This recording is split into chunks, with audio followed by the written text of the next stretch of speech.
Salut, ravi que tu écoutes à nouveau mon podcast. Je m'appelle Anneke et aujourd'hui je t'amène vers la prise de conscience que le contact est un besoin humain fondamental. Il nous est impossible de ne pas vivre parmi d'autres personnes et je suis certaine que tu te sens parfois coincé avec eux ou n'importe, que tes pensées et ton comportement te poussent dans une certaine direction sans que tu puisses vraiment les contrôler. En y réfléchissant ensemble, je vais te montrer comment tu peux embrasser ce flux de changement dans ta vie. Tu comprendras ainsi mieux qui te motive réellement. La vie ne se déroule pas toujours comme nous l'avions imaginé, mais c'est là que réside ta force.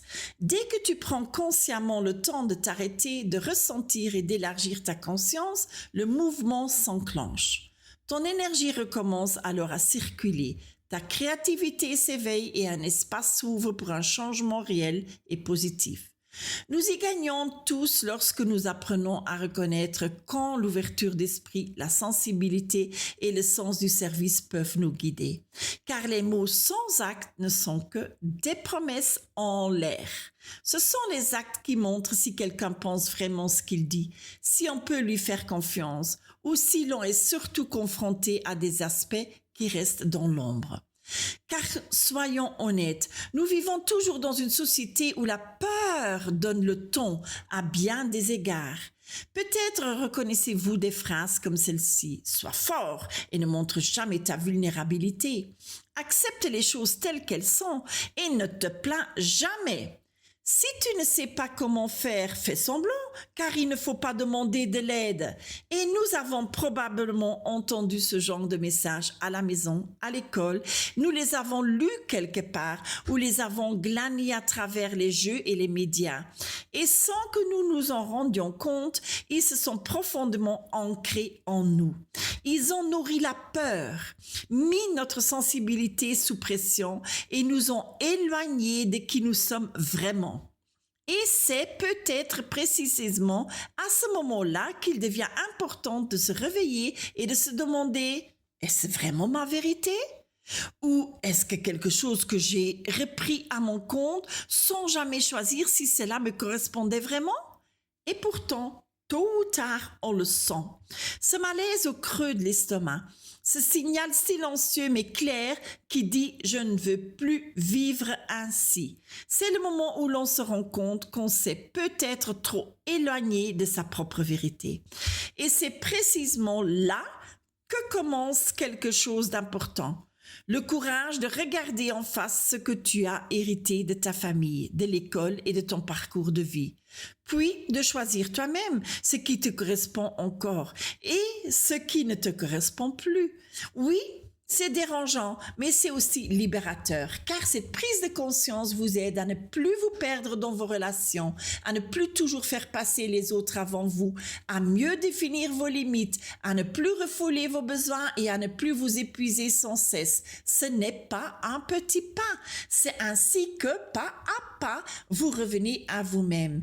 Et avouez-le, ne sentons-nous pas tous qu'il est temps d'aborder la vie d'une nouvelle manière ? Car si nous osons regarder en face, nous le voyons partout. Moins de confiance, moins d'intuition, moins de connexion avec ce que nous ressentons vraiment. Fixer des limites reste difficile.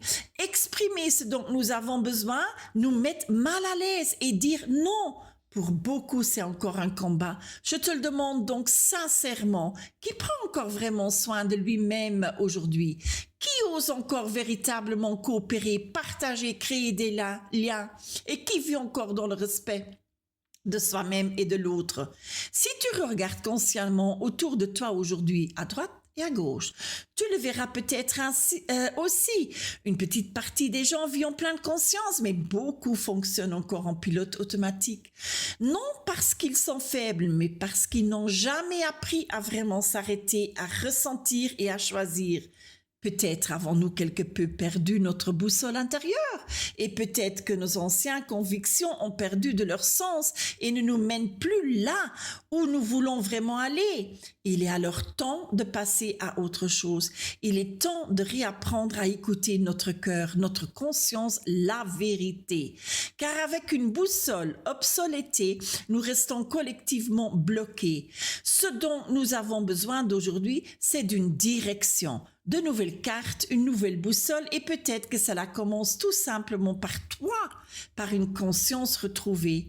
Tu peux méditer, tu peux répéter des affirmations chaque jour, tu peux te refermer sur toi-même, faire comme si de rien n'était, rester prisonnier d'une mentalité de victime, contourner spirituellement tout cela ou rejeter la faute sur les autres. Mais soyons honnêtes, rien de tout cela ne change vraiment quoi que ce soit tant que tu continues à nier ce qui vit en toi. Le véritable changement ne commence que lorsque tu oses reconnaître qui tu es vraiment, lorsque tu acceptes ton vrai moi et que tu occupes pleinement ta place dans cette vie. Cela demande du courage et cela demande une autre façon de penser, de ressentir et d'agir. Mais c'est précisément là que se conduit la base solide de l'amour pour toi-même et pour l'autre. Et c'est précisément à partir de là qu'une nouvelle façon plus consciente de vivre ensemble peut se développer. La véritable force réside dans le fait de s'exprimer sa vérité, car ce que l'on nomme perd de son emprise, ce que l'on ose regarder en face devient moins effrayant.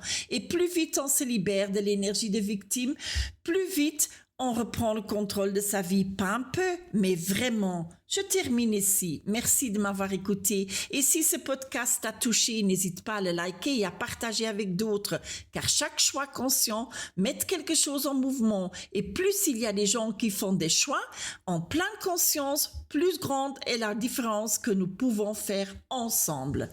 Ciao, ciao!